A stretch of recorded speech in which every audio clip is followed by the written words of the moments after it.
reka nkubwire ngo idini Imana yishimira si iri ngiri tubona, kuko ijambo ry'Imana riratubwira ngo idini ritunganye, ni ukuvuga yuko hari amadini adatunganye, kandi irongera avuga ngo kandi ritanduye imbere y'Imana. Bishatse gusobanura ko hariho amadini yanduye imbere y'Imana. Reka nkubwire ngo Yesu Kristo aza, impamvu Abisiraheli batigeze bamumenya nuko atigeze aza ngo yinjire muri ya madini yari ari mu isi. Yesu yaje azanywe no kuvuga ubutumwa. Reka nkubwire ngo wowe ushobora kubona nambaye gutyo ukagira ngo ndi umusazi. Ntago ndi umusazi, nshuti mwene data. Uyu ni umwambaro nambara kugira ngo abantu byibura bandangarire, ariko bumve icyo mvuga, kubera ko icyo mvuga ngenda bizi ko ari igitanga ubugingo. Kandi abantu benshi muri kino gihe ntago bashaka kumva ijambo ry'ukuri ritanga ubugingo, ahubwo bashaka kumva ijambo ribayobye, ijambo ribabwira ko bagiye kwakira, ijambo ribabwira ko reka tukubwira ngo uri agaciro wogeje kuri uyu mwanya, kandi wakomeje kudukurikirana tuti mu magambo cyane, ahubwo reka dusoreze ahangaha tugusabira umugisha. Data, mu izina ryawe ryera Yesu Kristo, Mana igira neza, ndakwereka uyu muntu ukomeje kubana natwe, ukomeje kudukurikira, umugisha kandi umugirire neza, ubwiza bwawe bukomeze bube kuri we, umuhe imbaraga za Mwuka Wera, umuntu wese uri hano Mwami kugira ngo umuhe imbaraga za Mwuka Wera, ayoborwe na Mwuka Wera kugira ngo abashe kuzabona ubwami bw'ijuru. Waratubwiye ngo ntabwo uzadusiga twenyine, ahubwo uzatwohereza imbaraga za Mwuka Wera kugira ngo zitwibutse icyo watubwiraga, kugira ngo zituyobore inzira yo kugana mu bwami bwawe. Emerera buri wese rero wakoze subscribe kuri channel kugira ngo bashe kumuha izo mbaraga, abashe kubaho ari muri wowe kandi nawe uri muri we, kandi ukomeze umugisha n'umuryango we, mu izina ryawe ryera Yesu Kristo twizeye, amen. Welcome to Gorilla Gospel TV. Twongeye guha ikaze nshuti wokurikiye Gorilla Gospel TV.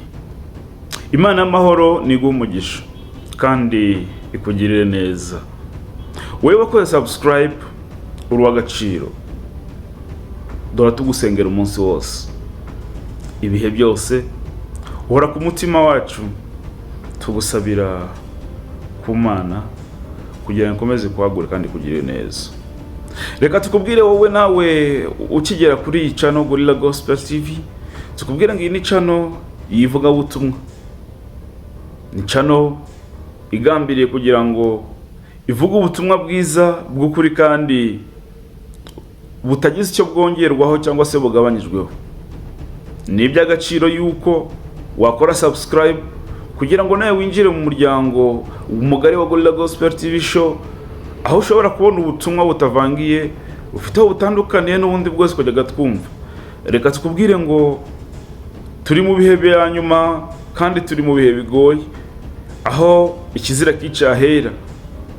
Turi mu bihe bibiri yahanuye, ariko abantu bameze nk'abasinziriye, kubera ko kenshi na kenshi batamenye yuko ibihe turimo ari ibihe bibi. Ni kenshi cyane abantu uzagenda wumva ubukristo barabugize nk'umuhango usanzwe, cyangwa se ugasanga rimwe na rimwe abavuga butumwa icyo bagambiriye ndetse n'icyo bagendereye no kuvuga ubutumwa babwira abantu kubijyanye no gutera imbere ko muri iyi si cyangwa se no kumererwa neza. Ugasanga Imana abavuga butumwa n'abapasiteri benshi batandukanye bagiye bayifata nk'Imana igomba gufasha abantu kuronka ibyo babuze muri iyi si, ariko twebwe turi hano tukubwira ngo icyo si cy'Imana ishinzwe gukora cyonyine. Yego irabishoboye byose, ariko Imana yitaye ku bugingo bwawe. Ntabwo Imana izishimira yuko iki gihe wabona iby'isi byiza ukabaho unezerewe mu isi, kandi kunezerwa ko mu isi kenshi na kenshi benshi turabyitiranya. Usanga iyo tumaze no kubona ibyo tubona Imana yabiduhaye, abenshi nta handi tugarukira, dutangira kwinezeza, ugasanga iby'isi nibyo dushizeho umutima cyane, tugatera umugongo ukuri kw'Imana isumba byose. Ibyo rero biteye Imana agahinda, nibyo bitumye Imana iduhagurutsa kugira ngo tuze tubwire abantu ukuri kw'ijambo ryayo, abantu bongere bahindukirire Imana by'ukuri, bave mu mikino, kuko Imana yaduhishuriye yuko turi ku mpera y'isi, turi ku iherezo ry'isi. Ushobora kuvuga ngo navutse numva ngo turi ku iherezo ry'isi. Ibintu bishobora kuba ari ibinyoma. Reka nkubwire ngo natwe niko twatekerezaga, nanjye ubwanjye niko natekerezaga, nibwiraga yuko isi itazigera irangira cyangwa se ibintu bambwira ari ibinyoma. Ariko mpagaze imbere muri kano kanya nk'umwe mu bantu bajyaga bapinga, ariko Imana yaratubonekeye itubwira byinshi bitandukanye ku bijyanye n'ubuzima bwa nyuma y'ubu buzima. Niba utizera ko isi izarangira, byibura hari benshi wagiye ubona bava muri uyu mubiri, hari benshi wagiye ubona bapfa. Reka mbivuge gutyo, nubwo twebwe tutemera ko hari umuntu upfa, ahubwo ava muri uyu mubiri akajya mu bundi buzima.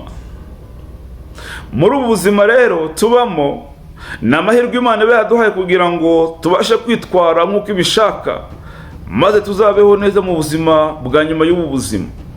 Byibura niba utizera ko isi izarimbuka, ariko ndagira ngo mbwira ngo ba bandi bose wagiye ubona bitaba Imana bagapfa, nawe birashoboka ko wapfa. Ntacyo watanze kugira ngo uyu munsi uba ukiriho, ahubwo kuba ukiriho ni amahirwe Imana iguha kugira ngo witwararike, witware neza, ukorera ubwami bw'Imana. Kuko ndakubwiza ukuri, Yerusalemu nshyibaho. Hari igihe abantu bibwira yuko Yerusalemu nshya tuzayisanga mu gihugu cya Isiraheli.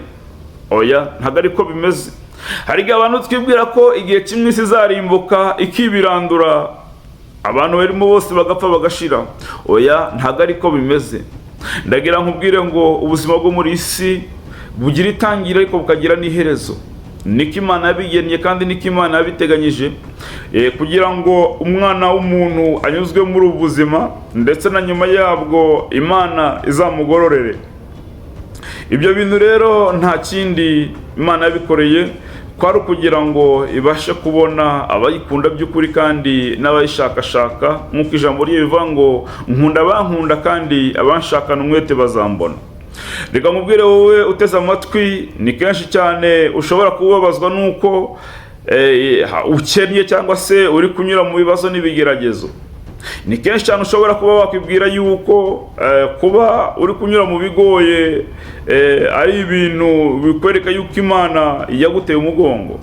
Ariko reka nkubwire ngo umugisha wa mbere ndetse n'igitangaza cya mbere Imana igukoreye ni uko ugihumeka, kubera yuko uyu mwuka uhumeka, ndetse nta n'igiceri na kimwe ushobora kuba uwishyura. Imana uguhera ubuntu. Ariko nagira nkubwire ngo hari bamwe muri bagenzi bawe bashaka kuba baryamye mu bitaro uyu munsi batakibasha guhumeka uyu mwuka twese duhumeka, ahubwo bari guhumeka umwuka bishyura kwa muganga. Ni kenshi cyane rero dutangira gutakambira Imana tugeze mu makuba, ariko muri kino gihe Imana iduhagurukije kugira ngo tukubwire ngo si byiza yuko watakambira Imana ugeze mu bikomeye cyangwa ugeze mu buzima bukomeye, ahubwo Imana inezezwa nuko watangira kuyubaha ndetse no kwikunda uri mu buzima bwiza kandi umeze neza. Reka rero twihute mu nsanganyamatsiko y'uyu munsi. Umunsi turaganira ku bintu 5 ushobora kuba wakora kugira ngo uhinduke umukristo mwiza uzabona ijuru. Umukristo uzabona ijuru bitamugoye kandi akaribona iyo arikoreye. Benshi bajya bavuga ngo kubona ijuru ngo birahagije kuba warize Yesu Kristo, ariko ni ibinyoma. Yesu Kristo kumwizera yego nibyo bitanga ijuru, ariko hari ikintu benshi bakunda kwigisha bagasimbuka, aricyo gikomeye kandi cy'ingenzi, aricyo tugomba kubabwira, aricyo Imana yaduhagurukije kugira ngo tubabwire. Kuba uri umukristo ntabwo bihagije. Reka nkubwire ngo hari abisilamu bazajya mu ijuru, benshi mu bakristo mukabura ijuru, kandi abisilamu batizera Yesu Kristo nk'umwami n'umukiza nk'uko twe tumwizera. Ni ukuvuga ngo abakristo twahawe umugisha ariko ntitwawumenya. Hari abayisilamu benshi barusha umutima mwiza abakristo. Hari abakristo benshi birirwa mu rusengero ariko bafite umutima mubi. Hari abakristo benshi birirwa mu rusengero ariko bafite ingeso mbi. Barajyanwa mu rusengero no kugira ngo bigaragaze, bagaragare ko bambaye neza, bagaragaze ko ari abantu bazi kuvuga neza, bagaragare benshi cyane bafite icyo bakurikiye mu nsengero, ni inyungu. Ibyo bireze cyane, ariko bakibagirwa ubuzima bwabo n'ubugingo bwabo. Reka nkubwire ngo Imana yacu, Imana dusenga, Imana Ibrahimu, Isaka na Yakobo, Imana abasekuru bacu basenze, ni Imana yitaye ku bugingo bwawe. Nyuma y'ubu buzima, Imana irakwifuriza kuzabaho ubuzima bwiza, ukaba muri Yerusalemu nshya. Ibyo tubabwira si uko twabisomye, ahubwo Imana yatweretse Yerusalemu nshya. Iyo wakoreye Imana, kubaha Imana muri isi, Imana iguhemba kuba muri Yerusalemu nshya, kugira ngo igihe cy'umuzuko nikigera izabane nawe mu bwami bwayo. Imana yacu nihabwe icyubahiro. Icyigisho cya mbere turagisanga mu gitabo cya Matayo, igice cyaho cya 22 umurongo wa 37 kugeza ku 39. Kiravuga ku gukunda Imana.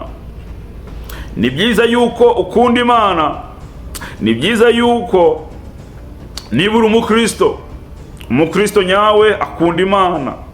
Ugomba kwiyumva ko ukunda Imana. Kandi tuvuze ijambo gukunda Imana, hari igihe abantu bibwira ko ari ugusenga cyane no kujya ku rusengero inshuro nyinshi no kwitanga cyane imbere ya pasiteri. Icyo ntabwo ari cyo kimenyetso gisobanura ko ukunda Imana. Uyu munsi wa none ndabizi ko abavuga butumwa benshi bigisha ko kujya mu rusengero inshuro nyinshi no gutura amaturo inshuro nyinshi no kwiriza kenshi inshuro nyinshi ari byo bituma bigaragaza ko ukunda Imana. Twego turagira ngo tukubwire ngo icyo si cyo kimenyetso kigaragaza yuko ukunda Imana. Ikintu gishobora kuba cyagaragaza ko ukunda Imana nuko ushobora kuba wakwigomwa bimwe mu byo ukunda ukabireka kuko Imana yabikubujije. Ni ikintu gishobora kugaragaza ko ukunda Imana nuko ushobora kwifata ukirinda wowe byinshi mu bikunezeza, ukirinda byinshi mu bigutera umunezero, ariko mu by'ukuri Imana yakubujije. Ugatinya Imana ndetse ukamenya yuko igihe cyose nubwo waba urahihishe, Imana yo mu ijuru ibikureba. Ijisho ry'Imana rireba hose inshuti mwene data. Ijisho y'Imana nta hantu na hamwe ritabasha kureba. Niyo mpamvu muri kano kanya nkubwiye ngo nimba koko ukunda Imana ugomba kuba uri ambassador. Mu yandi magambo Bibiliya itubwira ko ngo tugomba kuba imyunyu y'isi. Hari bimwe mu bintu tugomba gukora bikagaragaza yuko koko turi abakristo. Oya, rega kwitwa umukristo ntago ari ukujyana Bibiliya mu kwaha cyane kugira ngo abantu nibakubona babone ko uri umukristo. Nyamara nugera mu rugo aho abantu batakureba, umuntu nagusaba ikibiriti umwuka inabi. Nyamara nugera aho abantu batakureba, umuntu nakubwira ijambo umusubiza inabi, ngo kubera ko wenda ari umupagani, kubera ko wenda we adafite imyumvire nk'iyawe. Ijambo ry'Imana riratubwira ngo niba uri umukristo w'ukuri, ni byiza cyane gukora ibintu bituma abantu bamenya ko uri umukristo. Ijambo ry'Imana riratubwira ngo abanjye muzabamenyera ku mbuto bera. Haleluya, Imana yacu nishimwe. Imirimo ukora ukagaragariza abantu niyo mirimo izatuma abantu bamenya ko uri umukristo. Guhora mu rusengero ntabwo ari byo bizatuma ugaragara nk'umukristo, kandi nta nubwo ari byo bizakubwira umukristo uzajya mu ijuru. Ahubwo gukora ibyo Uwiteka Imana yishimira bizatuma ujya mu ijuru. Haleluya, Imana yacu ishimwe. Reka nkubwire ngo ibi ndabizi neza ko kenshi na kenshi bigora benshi kandi bikananira benshi, ariko muri kano kanya ndababwira impamvu ibintu bikunanira. Impamvu bikunanira nuko wamaze kwemera Yesu Kristo nk'umwami n'umukiza, ariko nanone wibagirwa ko iyo umaze kumwemera ikintu Yesu Kristo akora ni ukuguha imbaraga z'umwuka wera. Uzi impamvu imbaraga z'umwuka wera abantu mutazitekerezaho cyane? Nuko abavuga butumwa benshi ndetse n'abiyita abahanuzi bagiye bababwira ko kuzura umwuka ari ukuvuga bya bijwi ngo brachakarababa. Hoya, ntaho mwuka wera yigeze avuga ibyo bintu. muzajye mujijuke. Iyo ngeze kuri kino kintu ngewe ndababara, nkumva ndababaye, nkicwa n'agahinda. Mwuka wera amanukira intumwa za Kristo zavuze indimi kandi ziri ku isi. Mwuka wera amanukira intumwa zavuze amagambo zishira amanga, zitangira gukora ibintu zitabashaga gukora. Ariko uyu munsi wa none ba bantu buzuye abadayimoni, ba bantu buzuye abazimu, birirwa bavuga mu ndimi bakikunkumura ngo kugira ngo batwereke ko ari buzura Mwuka wera. Hari igihe kenshi na kenshi abana b'Imana bibwira ati kuki ngewe ntuzura Umwuka wera? Kuko benshi bamaze kubona ko Mwuka wera ari umuntu winjira mu muntu abantu bakikunkumura. Hoya, Mwuka wera ndakubwira ngo niba uri umukristo, ukaba uri umukristo ugerageza kubaha Imana, wirinda agakora ibintu Imana yishimira, Mwuka wera ari muri wowe, uyobowe na Mwuka wera. Va ku buyobe abantu birirwamo, kandi ariko nyamara igihe kimwe ndakubwiye igihe kiregereje, ndetse igihe kirabegereye cyane, irimbuka rikabageraho. Ndakwinginze nshuti mwene data, emerera Mwuka we muri wowe. Icyo ni kindi mu bintu bitanu, ni icya kabiri mu bintu bitanu umukristo nyamukristo asabwa kugira ngo abashe kuba umukristo w'ukuri.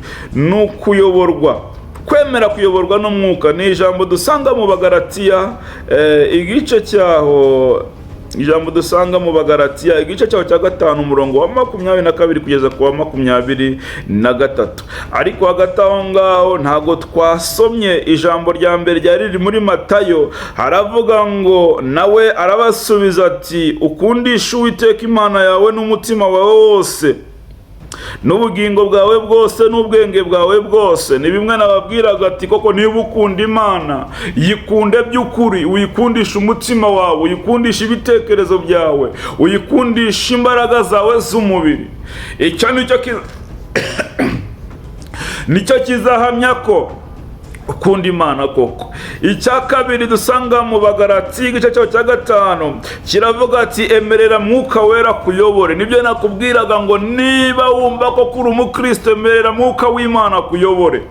Emerera Mwuka w'Imana. Ariko benshi simbarenganya, mpamvu mutazi Mwuka w'Imana nuko hari abavuga butumwa buzuye dayimoni. Hari abantu Satani yakoresheje ayobya ubutumwa bwa Mwuka wera, ayobya ibintu Mwuka wera yakaba yakora mu bantu, abisobanura ukundi kugira ngo abantu bayobwe. Shuti mwene data, nakubwira ngo turi mu bihe bya nyuma, turi mu bihe bigoye kandi bikomeye, aho Satani yamaze kwicara hera. Ibyo ijambo ry'Imana ryahanuye ravuga ngo mu bihe bya nyuma ikizira kizicara hera. Nikizira kwicara hera nta kindi bisobanura, nuko ibintu byinshi bibiri isobanura.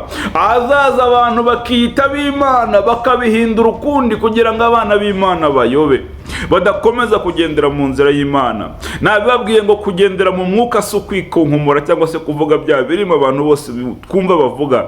Reka nkubwire ngo igihe intumwa z'Imana zuzuraga Umwuka nta kindi zakoze. Ikintu cya mbere cyaziranze, zatangiye kuvuga indimi. Impamvu zavuze indimi zitandukanye ni iki? Ni ukubera ko zari zigiye kuvuga ubutumwa hirya no hino mu isi, kandi zari zigiye kuvuga ubutumwa abantu bagomba kumva. Ariko uyu munsi wa none ngo umuntu wuzuye Umwuka aravuga n'ururimi nawe ubwo atashobora kumenya icyo ruvuze.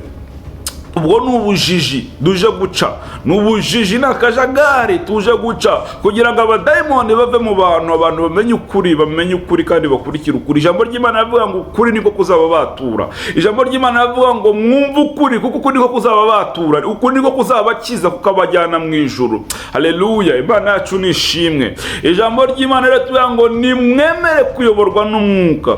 Reka twumve uko ijambo rivuga ngo ariko rero imbuto z'Umwuka ni urukundo, n'ibyishimo, n'amahoro, n'ukwihangana, no kugira neza, n'ingeso nziza. Haleluya. Kuri 24 avuga ngo aba Kristo Yesu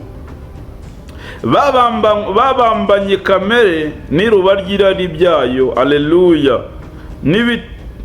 niba tubeshwaho n'umwuka tujye tuyoborwa nawe. Haleluya. Uyu munsi wa none uracyari umukristo ariko uyobowe na kamere, uracyagira umushiha, uracyagira amahane, uri wa muntu utukana, wirirwa usambana, wananiye kuyobora irari ry'umubiri wawe, ibyo byarakunaniye. Icyo ni kimwe mu bimenyetso bigaragaza yuko mwuka wera atari muri wowe.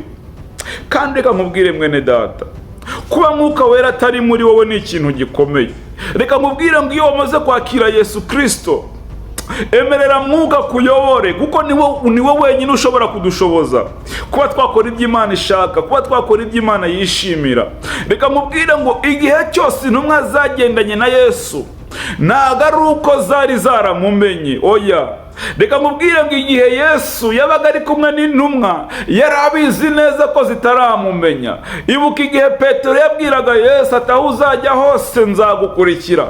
Petero yari afite umutsima wo gukunda Yesu, ariko imbaraga z'umwuka muri we ntabwo zari zihagije kugira ngo ibyo ari kuvuga bikore. Ni kenshi cyane wowe ushobora gutekereza ko ukunda Imana, ariko nyamara ugahura n'ibintu bituma ukora ibyo Imana itishimira, kubera yuko imbaraga ziri muri we ntago zibikwemerera.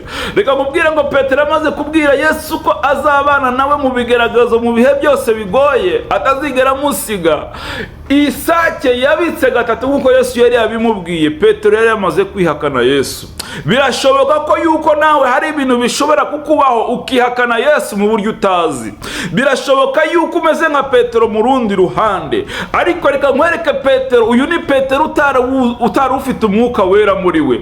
Petero wa nyuma yo gupfa kwa Yesu umwuka wera amanutse, ntago yigeze yihakana, ngo ahubwo yashize amanga. Amaze gushira amanga asohoka mu cyumba yari yarihishemo afite ubwoba, ashira amanga, atangira kuvuga no kwamamaza Yesu Kristo, kubera ko hari imbaraga ziri muri we zamutegekaga zikamuhata gukora ibyo atabashijwe gukora. Ndeka mubwire nk'akamaro ka mwuka wera ni ukugira ngo agushoboze ibyakunaniye byose, izo ngeso zakunaniye, ubwo busambanyi bwakunaniye. Kandi kamubwire nshuti mwene data, ubusambanyi buzatuma abantu benshi barimbuka. Reka nkubwire ngo izo kamere zose zatuma abantu benshi barimbuka. Reka nkubwire ngo hari ibintu byinshi bizatuma abantu benshi barimbuka. Niyo mpamvu tukubwiye ngo emerera mwuka wera kuyobore, kuko nimba udafite amahoro muri wowe, ni kimwe mu bimenyetso bigaragaza ko nta mwuka wera ukurimo. Niba udafite ibyishimo, ni kimwe mu bimenyetso bigaragaza ko mwuka wera atarimo. Uko byagenda kose, mu bigeragezo waba urimo byose, ibikugoye waba urimo byose, utegeka kwishima, kubera ko kwishima ntago ari imbuto duhabwa nuko dufite ibyo dufite, oya, ni imbuto duhabwa n'umwuka wera, ni imbuto duhabwa n'ijuru. Haleluya. Kubera ko kuba ufite ubuzima gusa byagombye kuguha umunezero n'ibyishimo, ukizera yuko n'ibindi byose bizashoboka. Haleluya. Imana yacu nishimwe. Icya gatatu twihuta turagisanga muri Yakobo igice cyawo cya mbere umurongo wa 27. Ni ikintu cya gatatu ngo kumenya idini Imana yishimira.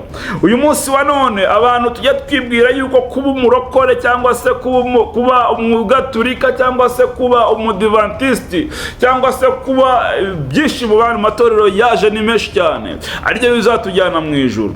Ariko ndagira ngo nkubwire ngo icyo cyo kizakugeza mu ijuru. Ndagira ngo nkubwire ngo kugira ngo uzagere mu ijuru ni ukumenya idini ry'ukuri Imana yishimira. Idini Imana yishimira ni irihe? Reka turirebe. Turisanga muri Yakobo igice cyawo cya mbere umurongo wa 27. Haravuga ngo idini ritunganye kandi ritanduye imbere y'Imana Data wa twese niri nugusura imfubyi n'abapfakazi mu mibabaro yabo no kwirinda kwanduzwa n'iby'isi.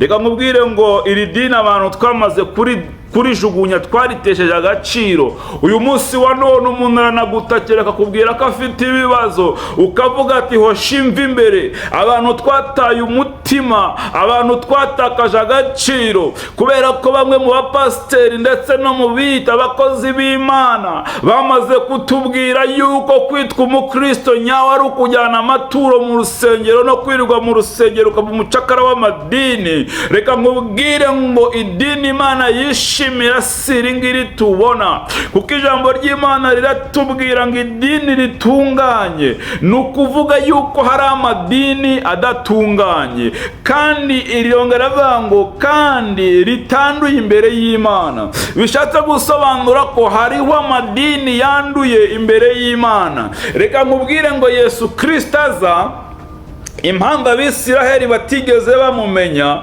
nuko atigeze aza ngo yinjire muri ya madini yari ari mu isi. Yesu yaje azanywe no kuvuga ubutumwa. Reka nkubwire ngo wowe ushobora kubona nambaye gutyo ukagira ngo ndi umusazi. Ntabwo ndi umusazi, inshuti mwene data. Uyu ni umwambaro nambara kugira ngo abantu byibura bandangarire, ariko bumve icyo mvuga, kubera ko icyo mvuga ngenda bizi ko ari igitanga ubugingo. Kandi abantu benshi muri kino gihe ntabwo bashaka kumva ijambo ry'ukuri ritanga ubugingo, ahubwo bashaka kumva ijambo ribayobye, ijambo ribabwira ko bagiye kwakira, ijambo ribabwira ko bagiye kubona, kubera ko ibibababaje ijambo ry'Imana bango mu bihe bya nyuma abantu benshi bazirengagiza ijambo ry'ukuri ry'Imana, ngo ahubwo bashake kwigishwa ibijyanye n'irari ry'imitima yabo. Uko niko bimeze. Ibyo bintu byarasohoye muri kino gihe nibyo turimo. Uyu munsi wa none ngiye nemera kwambara gutya kugira ngo izina ry'Uwiteka rihabwe icyubahiro. Nemera kwambara nk'umusazi kugira ngo njye mu muhanda mbwira abantu kugira ngo bave mu bibi, kugira ngo bave mu byaha, bahindukire Uwiteka, bazabona ubugingo buhoraho. Kuko Imana yacu, Imana yo mu ijuru, yanyeretse ko Yerusalemu nshya abantu bayibamo ari abantu bitwaye neza muri iyi si, bakumvira Imana, bagakorera Imana, bagifite amahirwe. Reka nkubwire inshuti mwene data, kuba uri mu mubiri ntuzabitesha agaciro, n'amahirwe Imana iguhaye. Uyu munsi kuba ubyutse ukabona uri muzima, uragenda uragurutse, birakunda. Menya ko ari amahirwe Imana iguhaye kugira ngo wisubireho. Menya ko ari amahirwe Imana iguhaye kugira ngo ukore ibintu bikwiriye. Reka twihute cyane tugere ku kintu cya gatatu dusanga mu Bafilipi igice cyaho cya 2 umurongo wa 3 kugeza ku wa 4. Biravuga ngo, aravuga ngo kwitwararika. Umukristo nyamukristo ubundi agomba kwitwararika. Umukristo nyamukristo hari ibintu agomba kureka kubera yuko wenda bisebye Imana. Umukristo nyamukristo hari inzira atagomba kugenderamo kubera yuko abona ko zidatunganiye Imana. Umukristo nyamukristo agomba kwitwara neza kandi akamenya ukuntu agomba kwitwara. Haravuga ngo nimukagire icyo mukorera kwiremera ibice cyangwa se kwifata uko mutari, ahubwo mwicishe bugufi mu mitima yanyu, umuntu wese yibwire ko mugenzi we amuruta. Haleluya. Amuruta, ngo ahubwo azirikana abandi. Birakwiriye yuko twebwe dukwiriye kwitwararika, tugashira abandi imbere, tugashira urukundo imbere, tugashira gukunda abandi imbere. Haleluya. Imana yacu ni ishimwe. Ngo umukristo nyamukristo twumvishe yuko agomba kwitwararika akamera neza. Haleluya. Ngiye ntabwo nshaka gutinda mu magambo, ubutumwa bwanjye mbona butambukije, kandi ngo ndakubwira ngo nukora ibi bintu ndi kukubwira n'ukuri ijuru ni iryawe. Wikomeza kureba Imana nk'Imana igomba kugufasha gusa mu bibazo byawe. Yego Imana irafasha mu bibazo, ariko reka nkubwire ngo Yesu ubwe yaravuze ngo dushake ugukiranuka k'Uwiteka, ngo ibindi byose dukeneye bizatugeraho nk'inyongera. Reka nkubwire ngo akenshi impamvu Imana itadusubiza, reka se nkubwire kubera icyo usenga isengesho rikamara imyaka n'imyaka ritarasubizwa. Reka nkubwire ngo Yesu ubwo yarari mu isi ntabwo yigeze asenga isengesho ngo rimare iminota ingahe ritarasubizwa. Reka nkwibutse ngo ubwo yatuburaga imigati yasenze isengesho, araramye areba mu ijuru aravuga ati Data wa twese, iyi migati mfite yitubura ihaze bano bantu. Ntabwo iryo sengesho ryategereje imyaka n'imyaniko, ahubwo kubera ko yari umuntu uhagaze yari Imana ihagaze mu muntu kandi ifite ibyo ishaka kutwigisha, ako kanya isengesho ryahise ryumvikana mu ijuru, kandi ibyo yavuze birakoreka. Kubera icyo wose ngo isengesho ntirikoreke, kubera icyo wose ngo isengesho ibyo ushaka kubwira Imana ntibikunde, hari ikibazo kandi ukwiye gutekerezaho, hari ibyo udatunganye. Niyo mpamvu turi kukubwira no magambo kugira ngo umenye udakomeza kuguma mu buyobe. Benshi bamaze gucika intege kubera yuko bibwira yuko wenda n'Imana itabumva, ariko suko Imana itariho, suko Imana itumva, ahubwo nuko hari ibyo badatunganya.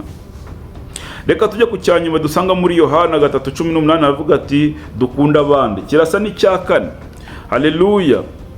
Abana bato twe gukunda urumamo no mu magambo cyangwa se ku rurimi gusa, ngo ahubwo dukundane mu byo dukora no mu byo no mu by'ukuri.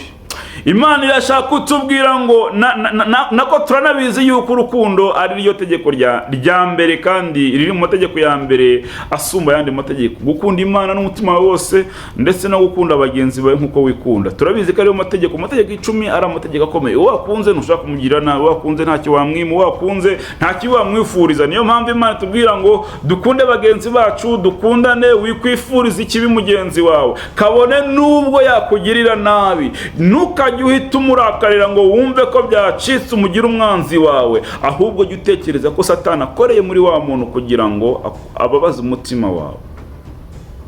Hari benshi cyane bakubabaje, hari benshi cyane bagukomerekeje umutima, ariko reka nkubwire mwene data, impamvu Yesu Kristo avuga ngo dukunda abanzi bacu si ukubera ko ari injiji, ahubwo ni ukubera akazi ko abanzi bacu, abo twita abanzi bacu, ibi badukoreye twese tuzi ko ari bo babidukoreye, ariko reka nkubwize ukuri ntabwo ari bo babidukoreye, ahubwo ni Satani wanyuze muri bo abasha kudukorera ibibi kugira ngo twitware mu mwikomo babandi bagenzi bacu, kugira ngo duhorane umwiryane ntituzigiye tugira amahoro muri iyi si. Benshi cyane barimo barangana, hari benshi banga bagenzi babo babaziza uko bavutse, hari benshi cyane barimo baranga bene wabo babaziza uko bari. Imana yabahaye umugisha. Uyu munsi none abantu bari kurogana baziza ngo ko Imana yaguhaye umugisha, umuntu akaroga mugenzi we kubera ko Imana yamuhaye umugisha. Ariko reka nkubwire inshuti yanjye, kuki wifuriza umuntu kuba yava muri ubuzima?